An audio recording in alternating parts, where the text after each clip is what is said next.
that we will receive him shall not perish, but have eternal life. Nalalagin po natin, ganyan na lamang ang pagmamahal ng Diyos sa sanlibutan. Kaya pinigay na ang kanyang utong na anak na sino ang pananampalataya ay hindi mapahama bagkus magkaroon ng buhay na walang hanggan. Amen po nga! Amen! Amen! Hallelujah! So let's go to the next slide, Bennett. So for this one, as mentioned, our topic is about growing in evangelism, or in other words, paano tayo lalago sa pag-share ng Ebanghelyo. At ako po'y natutuwa at nagagalak dahil ang dami po sa akin ang lumamuna sa pag-share sa Ebanghelyo at nakapag-imbita pa nga ng mga kaluluwa sa simbahan nito. So, meron po kayong reward in heaven and on earth. Amen. Amen. So, let's give a brief background on evangelism. Let's move on to the next verse. Ang paglugan po ng evangelism para hindi ito mawala sa isip ninyo at ang mention na ito ni Pastor John ni Pastor Ed. Evangelism means preaching, announcing, or otherwise communicating the gospel of our salvation. Then let's go to the next slide. So evangelism is sharing the gospel of Christ to people with our own culture. So, parang culture natin. So, mission is sharing the gospel to sa different culture. Kaya may iba po na mga nag-mission sa iba't ibang lugar. Siguro pag ang church natin ay gusto na magpadala ng mga missionary, pwede natin unahin sa Mindanao. O diba? Doon po matindi ang challenge. Dahil karamihan ko rin pinapadala sa Mindanao, hindi na nakakawin ng buhay. O diba? Pero, shortcut to heaven yan. Kaya kung gusto niyo po mag-missionary, volunteer na po kayo. So next po, guys, ayan. Evangelism is from the word evangelion, meaning a good message or gospel. So pag sinabi evangelism, that means the good message, ang mabuting balita, ang gospel. Next slide. So, ayan po, ibig sabihin natin to announce, declaring, and to bring the good news. Sisili po yan, kita sa iyo sisili. Hindi naman alala na siya ang nag-edit ng mga kwento. Pero sabi ko, sige, huwag na lang ako ilagay mo dyan. Ikaw na lang ang ilagay mo dyan. Dahil po, I believe na sisili po is on his way back na. Dahil Amen. po ang mga gusto sa buhay. Amen. Praise the Lord, Brother Marty. Kami na po ang life niya. So, next, let's see what's next to that then. Alright, so dyan muna tayo. Okay, may nais po akong ipagawa sa inyo ngayon. Pwede niyo po ang hawakan ng dibdib yan. Pakinggan niyo. Tumitigil po ba ang puso niyo? Amen. So that means buhay pa kayo. Alam niyo po ito yung sinabi. Kung kayo po ay naranasan nyo na nandun po kayo sa hospital, tapos nandun po lahat po ng mga makina, tapos nakalagay po naman yung record ng pag-ibig na po yung heart ng mahal nyo sa buhay. Alam niyo po, ayaw na ayaw niyo po makita mag-straight yung line na yun. Dahil kahit po may konting pagpupitin ang puso ng taong mahal nyo, gagawin niyo po lahat para malibay siya. Ayaw na magitin kung sino po yung tao yun, pero lahat po ng klaseng paglibay, kahit wala kasapusang paglibay, basta lang po maibalik po ang puso ng mahal natin sa buhay, gagawin po natin. Then ayaw po natin mawala ang taong mahal natin. Iyon po ba? Hindi po dahil hindi natin tanggap, pero dahil pagmahal mo, gusto mo, huwag mo kaya sa piling mo. Gusto mo lagi mong kakape, gusto mo lagi mong kasama. Amen po ba?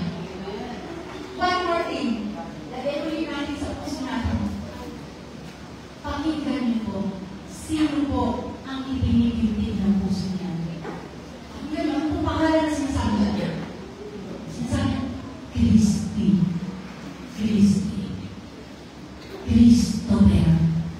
Si Christopher kaya nasa na. Si Crisel, nasa na kaya si Crisel.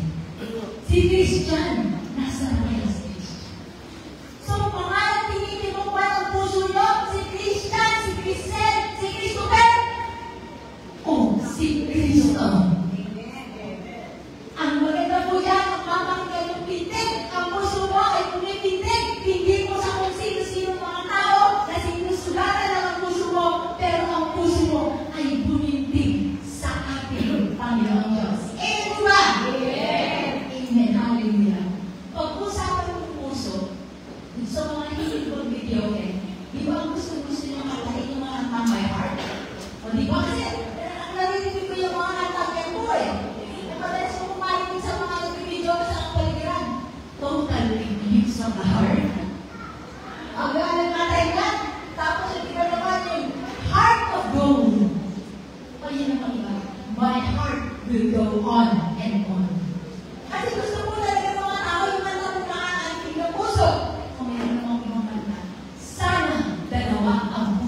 Noemi.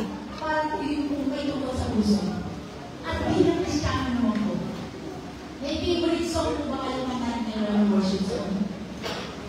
Alam niyo po, ang favorite kong song na kantahan kayo, yung lagi rin po may puso. Nung pagkatito ko, ayaw liwana, wala nang tahanan. Kasi meron kong lyrics na, ang puso ko ay lumabas sa'yo, napapagawa ng susunod. Kung maginakanta ko yun, ito na kung iiwa, nakakalakas na ng mga Lord. Isa pa, siya sa akin mo, Jesus, ang puso mo. Siya sa akin mo, Jesus, ang puso mo. Diba sarap? Ito diba namin, Lord? Tapos yung pinaka-favorite ko po, pusong dalisay. Ang pure heart. Pusong dalisay, ang aming nagis. Nalikain mo, Diyos, para sa akin. Alam niyo po, yun po ako kumakanta sa mga video. Kumakanta po ako doon. Gusto ko po magkaroon ng video ng puro Christian song. Para habang kumakanta ka, nakakapag-worship lang kayo. Kaya nakikita po tayo. Napakaganda po at sinabi yung sarili sa kanta, yung tungkol Nasa guided. ng puso. Word ko na rin. Kaya nga po, sa umagang ito, ang aking paksa ay pinamagatan ko, Divine Heartbeat, Tibok ng Puso ng Diyos, John 3:16. So, dito po natin ulit ang gawin, kasi meron humahatan sa akin na hindi lumalabas dito. Okay, so simulan po natin. If you love someone, you love everyone he loves. Tama po. Kapag mahal mo ang isang tao, dapat mahal mo lahat ng mga yan. So, kapag mahal mo ang asawa mo, dapat mahal mo rin ang biyanan mo. Mahal mo rin ang mga in-laws mo kahit minsan ang mahirap ang samahan. Kasi lahat ng gawin mong tama, mali sa kanila. Iba yung klase ng pagtiklog mo, yung pagtiklog na, ganyan dapat. Iba yung pagkalaga mo sa anak na, kasi ganyan yung mga pagkalaga. Iba mo. Pero dahil mahal mo ang asawa mo, kahit hindi ka ibig-ibig ang biyanan mo, mamahalin mo pa rin dahil mahal mo siya. Amen. O dahil mahal mo ang asawa mo, mahal mo rin ang hipag mo. Hindi kasi yung hipag. Dahil yung hipag napaka-arte, napaka-sulit, parang hindi naman mo pagmahal sa kapatid. Dapat mahal mo rin ang bayaw mo. Dahil mahal mo yung asawa mo. Eh yung bayaw mo, asal na sa bayaw mo. Kasi palagi para na lang ano. Palagi na lang dikit ng dikit, asal ng asal, inis na tuloy sa bayaw mo. Dahil lagi ano, palagi may kayanan. Hindi mo nabibigay. So, dahil mahal mo ang asawa mo, mahal mo rin ang lahat ng mahal. So, kayo dito, sa ating Lord, kapag mahal po natin ang Diyos, tingnan natin yan. Next verse, ready? So, kapag mahal po natin ang Diyos, mahal po natin lahat ng mahal niya, and that goes to my first point. For God so loved the world. So, ang Diyos natin, mahal po niya ang mga naliligaw ng landas. So, kung mahal po natin si Lord, dapat mahal po natin na mahal niya. Eh, yung kaaway mo ba mahal niya Lord? Yes! So, kung ang kaaway mo mahal ni Lord, di dapat mahal mo din yun. Yung katabi mo ba mahal ni Lord? Kung mahal ni Lord ang katabi mo, dapat mahal mo din yan. Pwede ba tingnan mo kayo ang katabi mo? Kung may katabi ka, pwede mo sabi, I love you. I love you.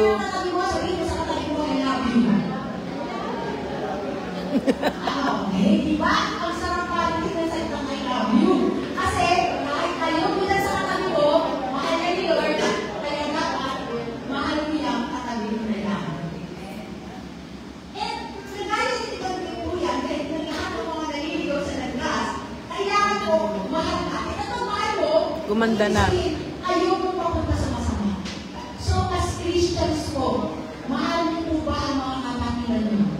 Amen. Mahal niyo po, wanihan niyo. What I mean, naranasan niyo po ba yung panaginip kayo sa inyong kapatid sa church? Tapos ang panaginip niyo sa kanila ay masama. Ano pong ginawa niyo sa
nagagalit siya. Mas nakakaawa siya pag hindi